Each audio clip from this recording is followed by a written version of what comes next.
much for joining us on Mirror Now. I'm Heena Gambhir.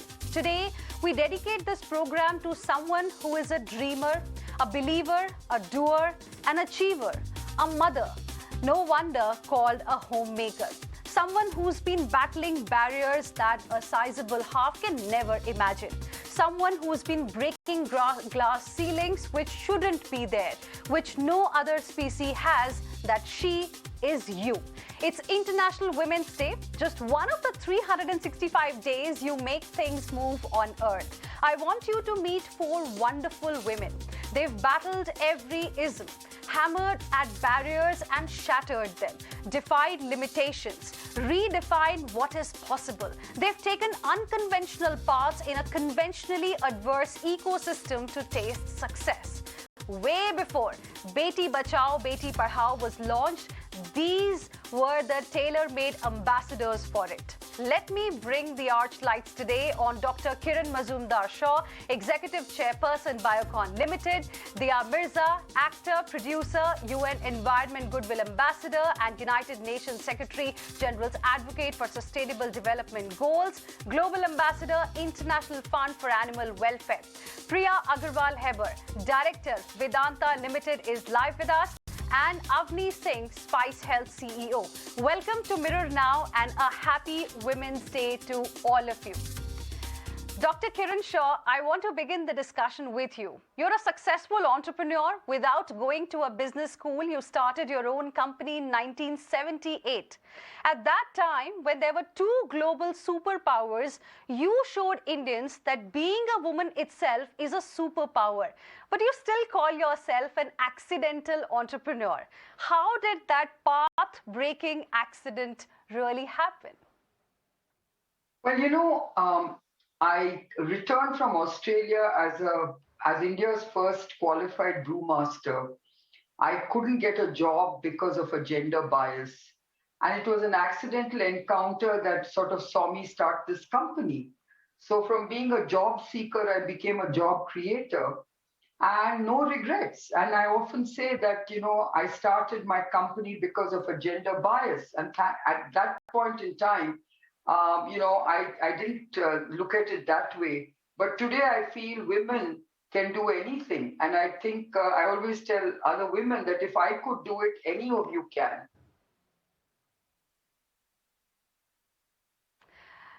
Interesting. From a job seeker, you became a job creator, and that is why you are a role model to millions across the country. You won the title of Miss Asia Pacific at the age of 18, entered a film industry skewed more in favor of men, made a mark not just as an actor but as a producer too. Dia today has become a name synonymous with sustainability, environmental and wildlife conservation. Has the journey been more smooth or rough?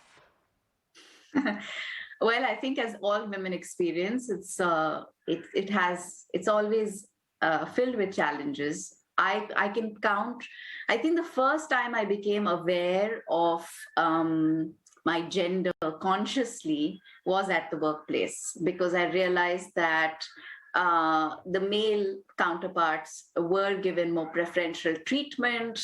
Timings were always more flexible for them. We as women were expected to be more professional, more punctual. Of course, I take great pride in punctuality and professionalism, but it was a mandate that was unspoken and was expected of female actors. And I remember thinking to myself that just because I'm the woman and not the male actor on the film set, I am expected to be here on time, be the first one, and possibly be even the last one to leave. And it was much later that I also again discovered that so many people perceive filmmaking as a man's job. Producers. There were at the time when I chose to be a film producer, there were very few female film producers, and I was 26 when I started my production company. And I remember women colleagues from the film industry saying to me at the time, "It's a very difficult job. It's very challenging. There are too many egos to manage and handle. It's a lot of money to be able to manage. Are you sure you want to do it?" And I think that the only way every woman and myself included, we've been able to do what we would like to do is because we've believed we want to do it and we care enough to do it. And that's how we, I guess, change things for others. Because shortly after I became a film producer, many of the women in the film industry, younger women in the film industry, decided to become producers as well, and are now doing fantastically as producers as well. So there are many stereotypes, many gender biases that we find along the way. They still exist. We haven't been able to challenge all of them, but I guess with every choice that we make that is defined or definitive of the path that we choose to create for ourselves as women, as individuals, because we believe in our capability, we will break those biases. Absolutely. Breaking the biases, shattering all barriers is what we are really seeing it happening, and that's why we are talking about gender equality this time. Priya, I was watching an interview of yours and you said that you actually wanted to become an international music artist, but was appointed the director of Kane India. Music to mining, an industry again seen as man's world. Was it tough to make your own symphony there? So I think very interesting, very interesting. And firstly, I'm a newborn baby in comparison to the women in front of me right now in the workplace. So really, really honored to be here with everyone, with all of you. I just like to start by saying that I was a very nervous, very shy young girl. I moved approximately 14 schools because my father, with work, we moved 5, 6, 7 different countries. And so I never really felt like I fit in anywhere, from facing severe racism in a boarding school in Surrey, to being this very anxious person, watching my whole family's life change in a span of 20 years. I mean, when I was born, my father had to sell the carpet in our home to pay for my delivery. And to where he's now, it's been a pretty crazy journey for me and my entire family. I think this journey generally shaped my personality and my career path in many varied ways. And with this experience, I've also kind of developed this need for constant change, which is what brings all of this diversity in what I do. I haven't moved away from music. I haven't moved away from my animal welfare. I call one my spiritual connection, I call one my passion, and I call one my responsibility. And doing all of three together is what really keeps me engaged and driven and motivated. So, I feel like my life is colored with quite a bit of variety. My passion has always been animal welfare, and my first venture, or the first thing I ever did, was to start Yoda, an animal welfare organization that I run in Mumbai. Today, we approximately transform the lives of about 2,000 animals each month. And while this was going on in my life, suddenly I turned on the television one day and I saw in front of me that there was an announcement that Priya Agarwal has become a director in Vedanta. And I was completely shocked. I went to my dad and I said, "What have you done? I don't know anything about the business." And he said, "I have faith in you. Just dive into the deep end and just do it. Just go for the board meeting. I know you. I know you, and I know you can do. I know you can do even better than what I've done." And I remember my first board meeting. I was greeted by all these people, these head honchos, these corporates, and the secretary in the lift tells me that your chairman's daughter, we all have we're waiting to hear the exceptional ideas that you're going to bring to the table. And I was shaking. I knew nothing. In my mind, I'm like, I'm going to bring no exceptional ideas today because I'm still very much learning. And but over time, it's been a long journey, and I've been able to now fast forward to now, where I'm still learning, but I've taken under my wing. I'm leading the ESG vertical, the investor relations, the brand building, the CSR, and I've initiated last year the Anil Agarwal Foundation with my team, which has committed 5,000 crores in the next 5 years towards a challenging mission to ensure no child goes hungry in our country and to focus on One Health, where animal welfare, people, environment are taken care of equally. So I think it's been a long journey, very exciting, and a long way to go as well. Well, absolutely.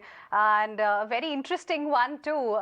We have Avni as well with us, who's just 25 years old and already the CEO of Spice Health, disrupting healthcare in India with innovative, scalable, and cost-effective solutions. Avni, as we have seen in politics, the perception is that those who come from business families, it's easier for them to get to the leadership position. Is that so? Firstly, Heena, thank you so much for having me here. Some of my idols are on this panel, and I'm really honored that I'm a part of this. I think that, yes, I won't say that it's, I will say that it's a little bit easier because I was lucky enough to be provided a platform to be able to move as fast as I did when COVID hit the country. When I started Spice Health about a year and a half ago, there was a big struggle to get testing done quickly and in a cost-effective manner. And so I had launched these mobile laboratories to get testing done at 499 rupees as opposed to 2,500 rupees at the time. But I don't think that I would have been able to spread the company as quickly and grow it as quickly if I didn't have the platform that I did have in my father and SpiceJet. So I'm thankful to that.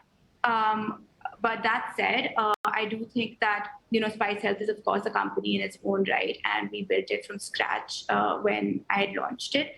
And in a year and a half, we've done about 5 million tests, if not more. And now we've also ventured into far more than just COVID. In COVID, we did a lot of vaccinations and testing and, helped in other ways as well. And now we're doing smart health centers and pathology and so on. And so I think that I draw from the SpiceJet and my family businesses mentality of kind of being able to provide affordable and accessible services to every Indian. And that's what I'm trying to do with Spice Health as well when it comes to diagnostics. So it's helped me, but it's also very much a company in its own right, which I'm very proud of as well. Okay, and that's what we want to celebrate, your achievement. And Dr. Shaw, what you have achieved in your life is clearly an inspiration for many, as I said earlier too. At one time for women, it was really difficult to find role models. Today, you are a role model for many. Who was your hero?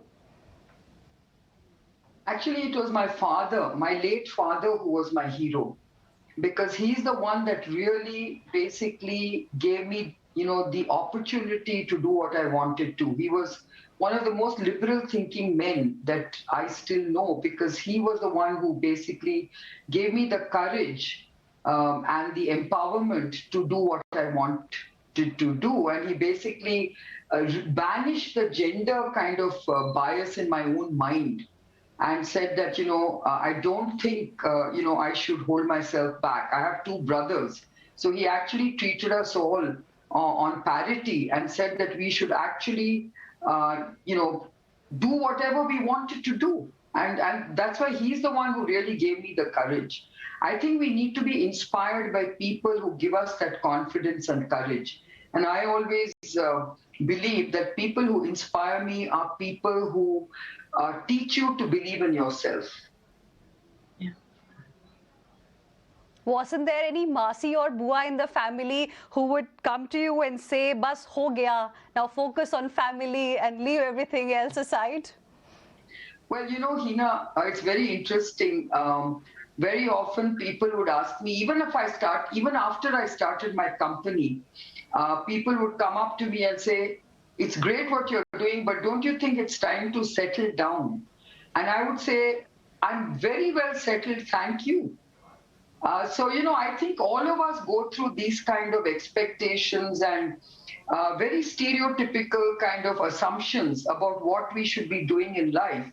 And I think the time has come for women to break free from these myths and taboos. And I think that's what's happening today. Everyone on this panel, starting with Dia, starting with Priya and Avni, I think all of us have broken myths, broken barriers. I know that one of the challenges that I've often had to face were these sort of perception myths that women are not ambitious, women are not risk takers, women don't think big. And I think all of us, at least I know I have busted those myths. Dia has busted those myths, and I'm sure both Priya and Avni are going to bust those myths. So I think we need to make sure that we don't get sort of boxed in and made to think a certain way. We have to really be our own, find our own, and do our own. Dia, did patriarchy in any way block or threaten to block your path? Did you have any role model who inspired you? You told us earlier that you believed in yourself and that's why you are where you are today. I think it comes from, your upbringing, really, that understanding of self and self-worth. For me, my heroes are my parents because they helped me believe in myself. They helped me understand that no job was undoable. Everything that I chose to do or everything that I chose to become was all dependent on what I made of my opportunities and with what level of preparedness I met opportunity. And I think that earlier in your question to Dr. Shaw, it was very revealing that you asked whether a Masi or a Bua ever asked her about, the choices she was making. And I think that as women, this is something that we really need to consider because a lot of the biases that continue to permeate and exist because so many of the women are unwilling to change and understand that any job is possible. Any job, a woman can do any job and do it well, that there is no reason for a woman not to be able to do it. Okay, interesting. Priya, was there any Masi or a Bua telling you to just focus on the family or you think you had other things to look at? And as a woman leader, do you feel a lot of pressure to be perfect in every role that you have? So for the first half of the question, all the time. I've grown up with Masis and Buas and, countless number of individuals telling me that, what do you, don't work so much, it's not good for you. Women shouldn't be under so much stress, etc., etc. But, my mother always told me one thing. She said, there's nothing more powerful than a happy woman. And that for me was the ultimate, has been the ultimate, sentence or phrase that I've taken with me. She's always told me that success doesn't have to mean a great mother, a great child, a great daughter, a great sister, or whatever. Women today are expected to be these multitasking geniuses who can coordinate work, home, XYZ. Success doesn't need to mean any of that for a woman. And she always told me that if you're happy, doesn't matter what you feel happy doing, that is success. And I think that's what I follow. And I think that's what I would like. And that's exactly what I tell my daughter as well every day, that whatever makes you happy, just follow that. And that makes you the most successful possible person out there. So that for me was, what was the second half of your question? Sorry, missed that. I was trying to understand, as a woman leader, do you feel a lot of pressure to be perfect, to play all the roles that you play today? No, so that's exactly that. I think with that strong support from my mother, I don't feel the need to be any sort of perfect. I feel the need to be happy. And wherever I feel is my happy place, that is where I belong. And the moment I feel uncomfortable in a situation, I know that's the situation. Either I need to fight it out or I need to get out of it. So into me from childhood. Okay. Avni, do you think things have started changing now for the current generation who are getting into businesses? I think it really depends. For me personally, I mean, I'm just 25, so it's just starting the whole conversation around, you should think about settling down and all of that. But I've been lucky to have a family which is very business oriented. So I've always seen women working growing up. My grandmother runs her own business. My mother runs her own business. And so I've seen very powerful women around me. And I think that maybe somewhere because of that, I've never really considered that women are any less than men. And that's perhaps because of the generation that I belong to. And so I never really saw that divide until I actually entered the workplace and realized I started working with a lot of governments. I started working in a large corporate company. And that's when I realized that, a woman has to speak up a little bit more and hold her ground a little bit more, and maybe even talk a little bit more sense to be taken more seriously, because people kind of enter a conversation with a woman with a little bit of a bias. But at home, I was very lucky to see women role models all around me. And so I never really considered that as being something that was a setback for me professionally. Okay. Dia, now talking about the theme for this year's Women's Day, it's gender equality today for a sustainable tomorrow. What does International Women's Day really mean to you? How relevant is it in this day and age?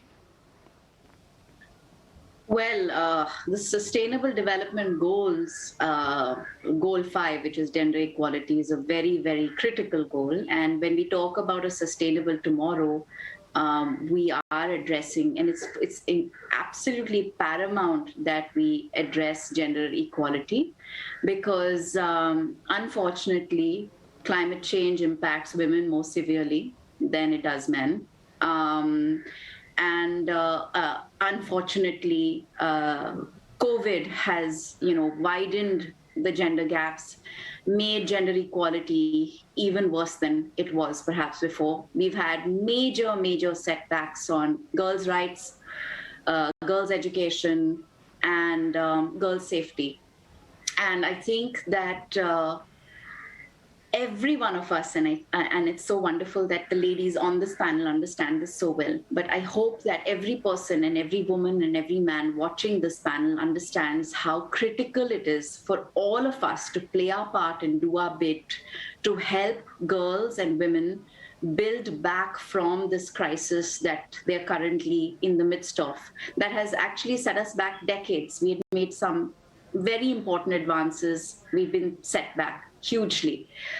Making education and opportunity and work accessible to women is paramount. It's so essential for societies to succeed.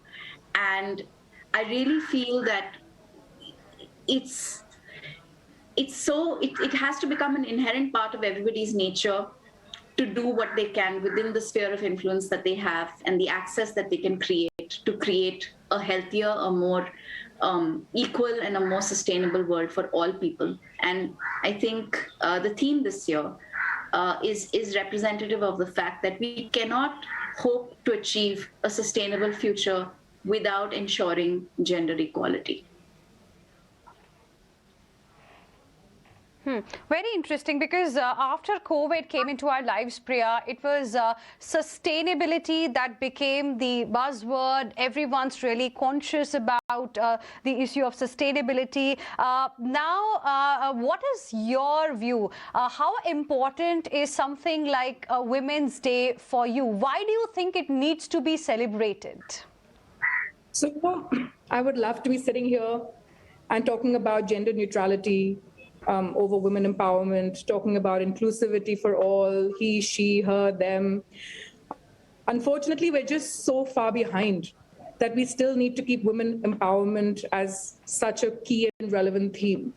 Our global gap report that recently came out last year shows that India will take approximately 200 years to achieve gender parity in the way that we're going currently. And I think that's not tolerable at all. And I think from what we see, 50% of our population is women. Imagine the power of our country if 50% of our population are given equal opportunities. And I think overall, the importance of equal opportunity is coming about. We see it every day. We see it every day in our workplace. The first mining manager in the country was a lady in our company. We had a lady whose name is Pavna Devi, who was a part of our Nanghar program. Her family was earning nothing during the pandemic. Her husband lost his job, and they were really suffering with about 4 children, 2 sets of parents, everyone to take care of, and no money. She came to a Nanghar, realized that she can learn skill development. Because she had that opportunity close. That opportunity, and today in wedding season she's earning 20,000 rupees a month, which is more than her husband is earning.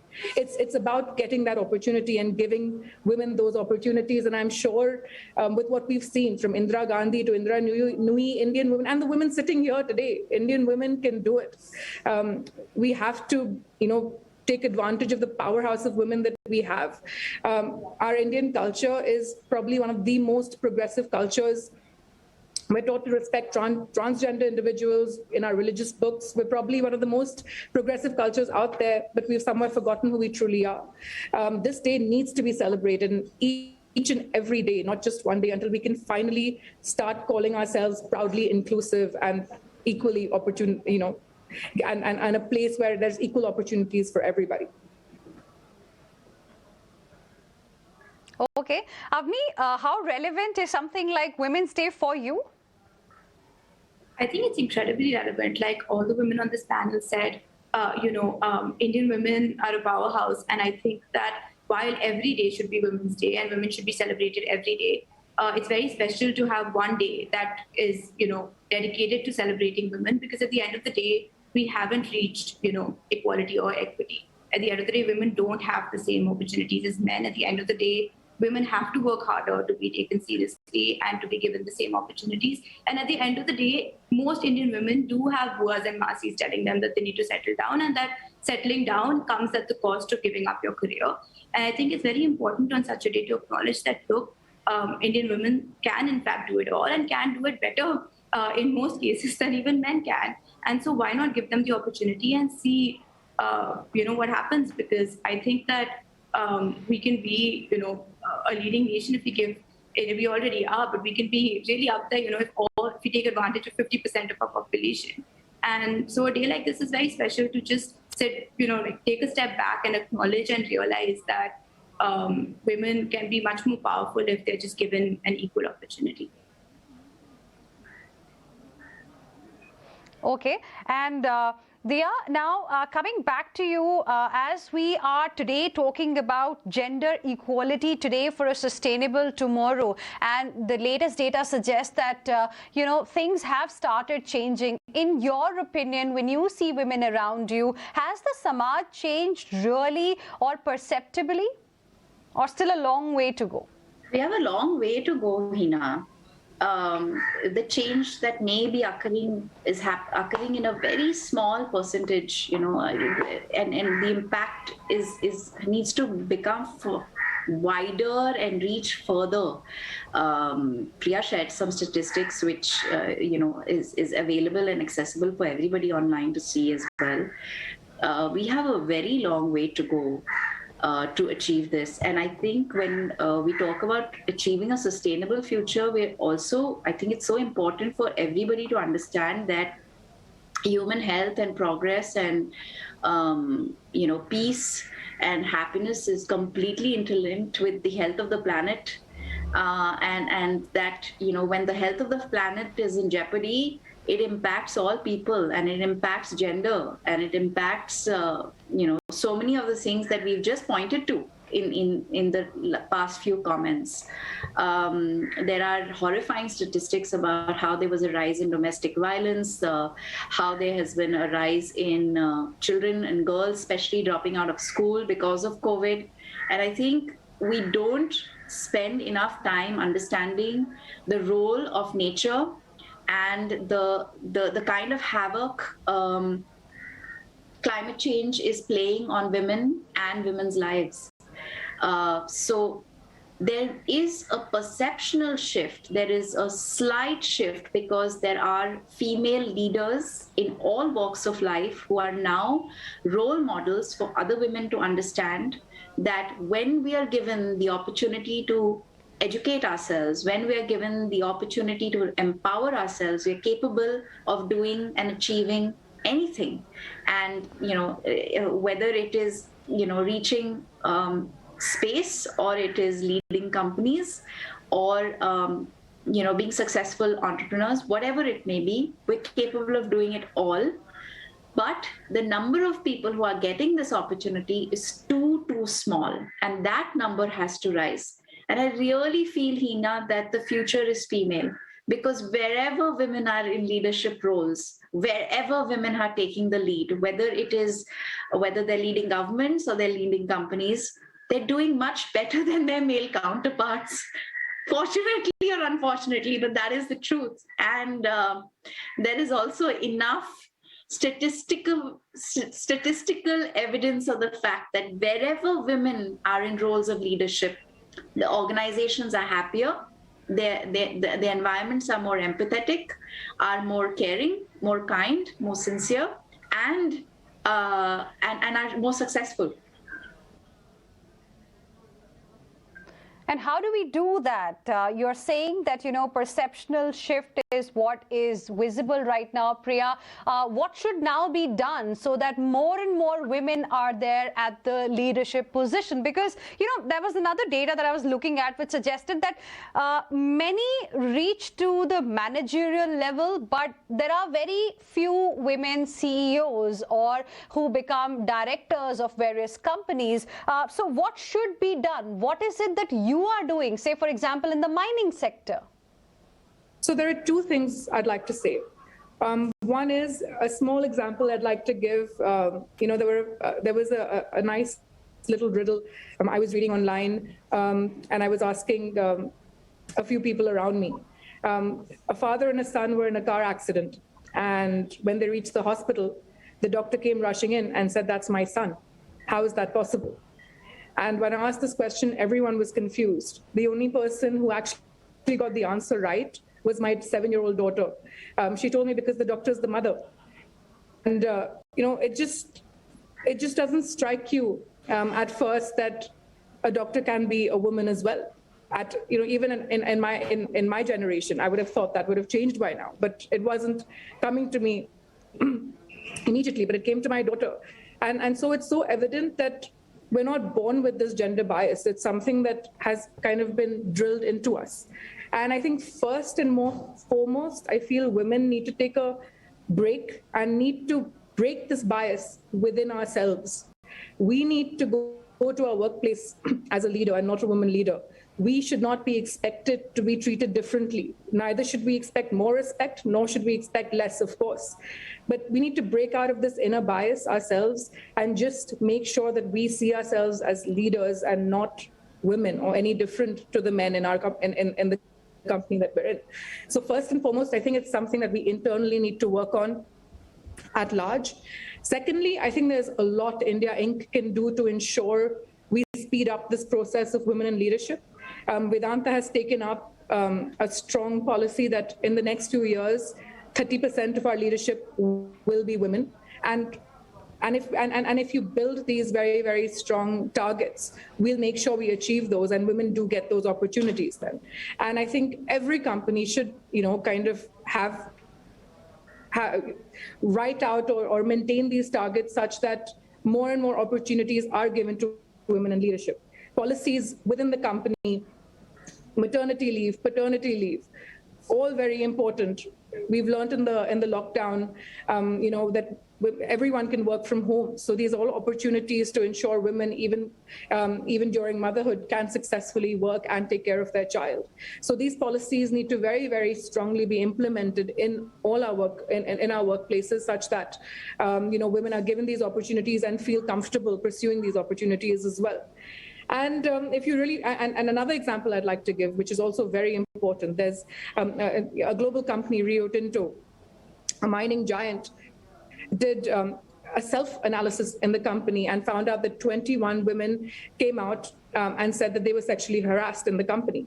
They put this study out there themselves. Although they got a bashing for it, they put it out there themselves and said that this is a problem that we have and we're going to fix it. And I think that's very important for all of us to do. We should internally analyze, study how our women are feeling in our company. And if there are issues, we need to put it out there and we need to make sure we fix it. So I think it's a very, very big responsibility that all of us have if we've been given this opportunity to run such big entities we need to make sure that we encompass policies within our entities to ensure more women join and feel very comfortable in the environment as well. Avni, you also have a huge responsibility when it comes to ensuring gender equality today for a sustainable tomorrow, given the position that you are in. What is it that you are really doing to make your company, for example, women friendly, or around you?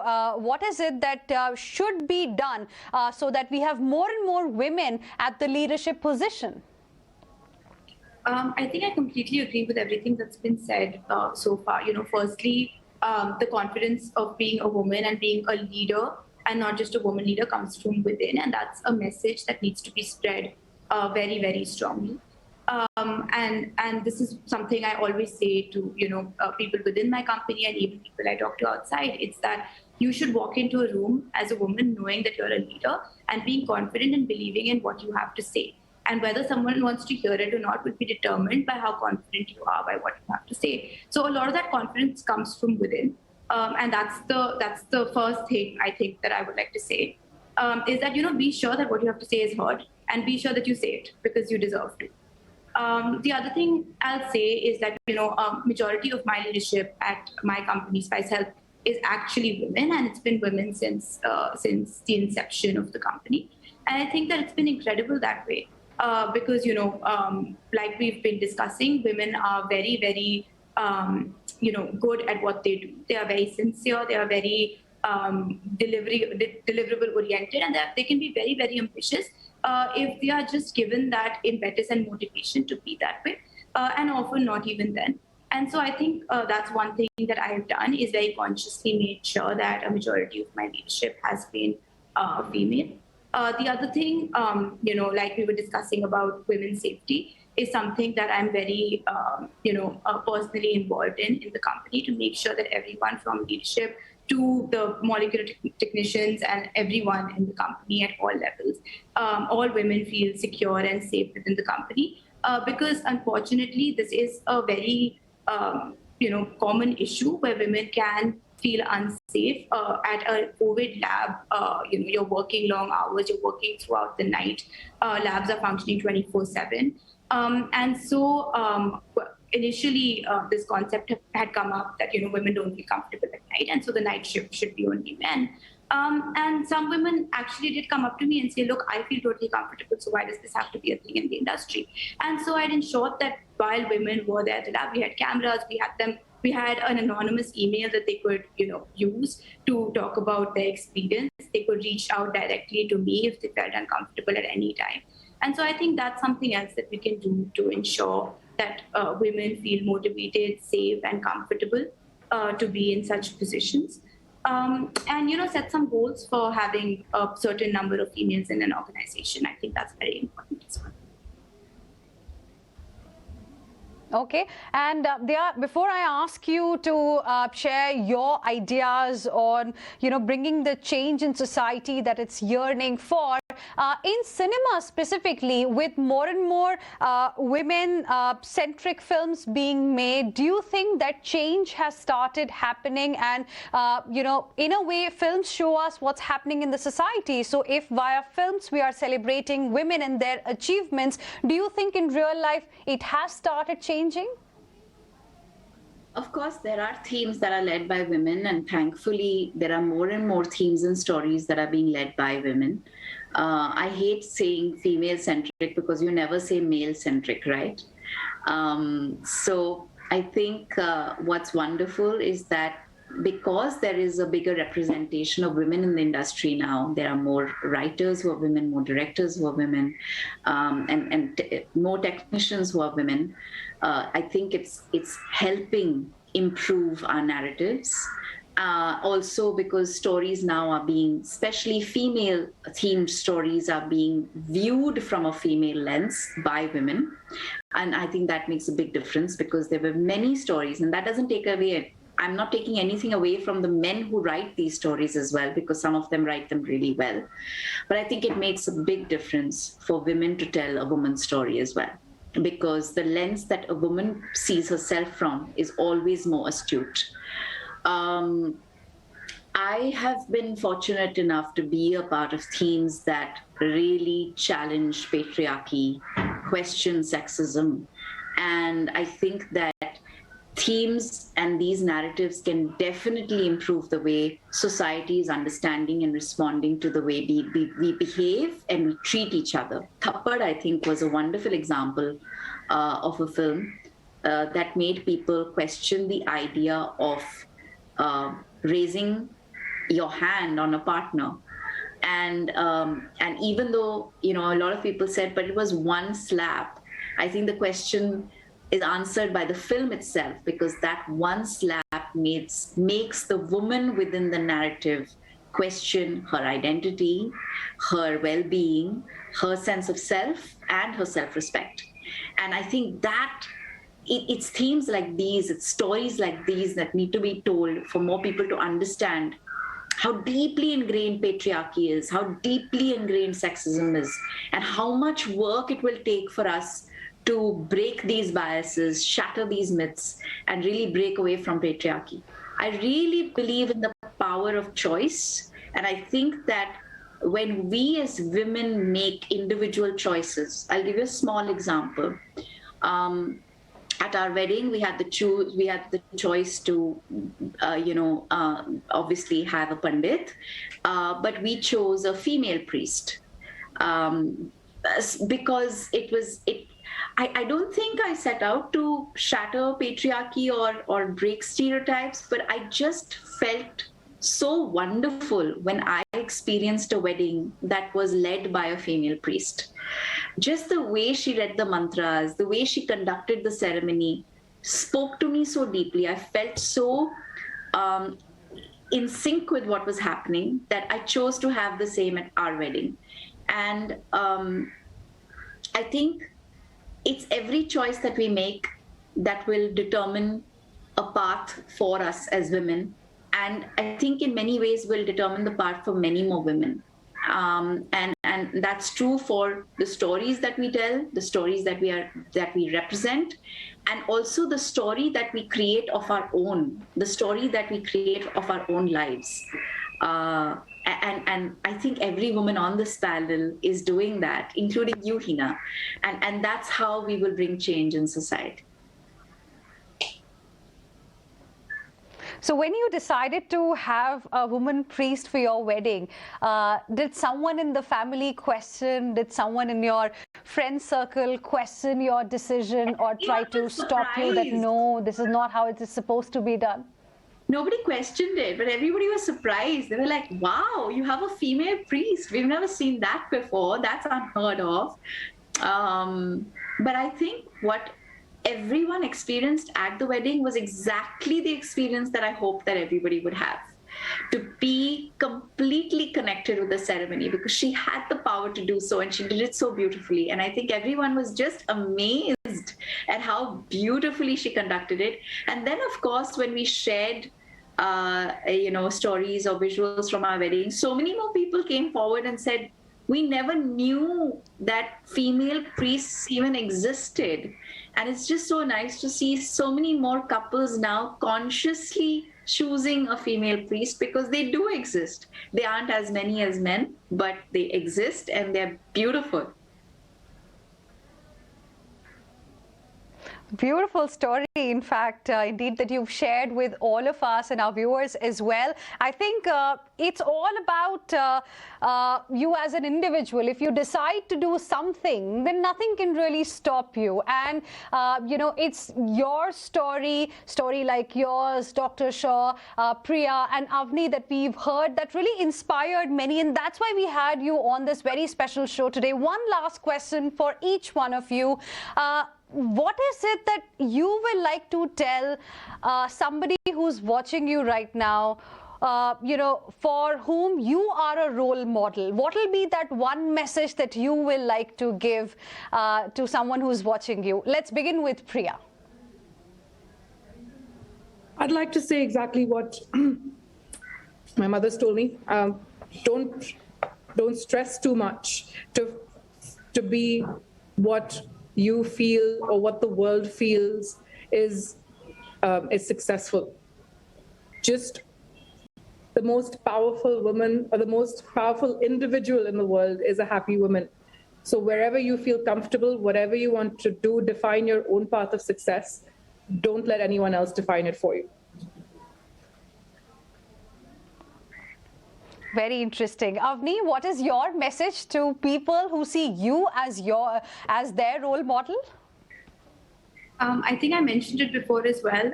My message is that, believe in what you have to say and say it. Don't let anyone stop you. And don't shut yourself up or shut yourself down because you think that that's the more appropriate or right thing to do. What you have to contribute to a conversation matters, and you need to believe that. And I think that that's something that I would not only say to, that of course is very, very relevant for women. That's something that was very relevant for me as someone who used to be shy and would not speak my mind and, hold back. And I think that's how you can make impact, because if you don't get what you have to say or do out there, you're never going to be able to do anything about it. Okay. Dia, I want to give you the last one. Well, I work with all kinds of young girls all over the country, and I've seen girls who live under flyovers fly because they've had access to education. I think one of the most important things that every girl must have is access to education. Nothing is more empowering than that.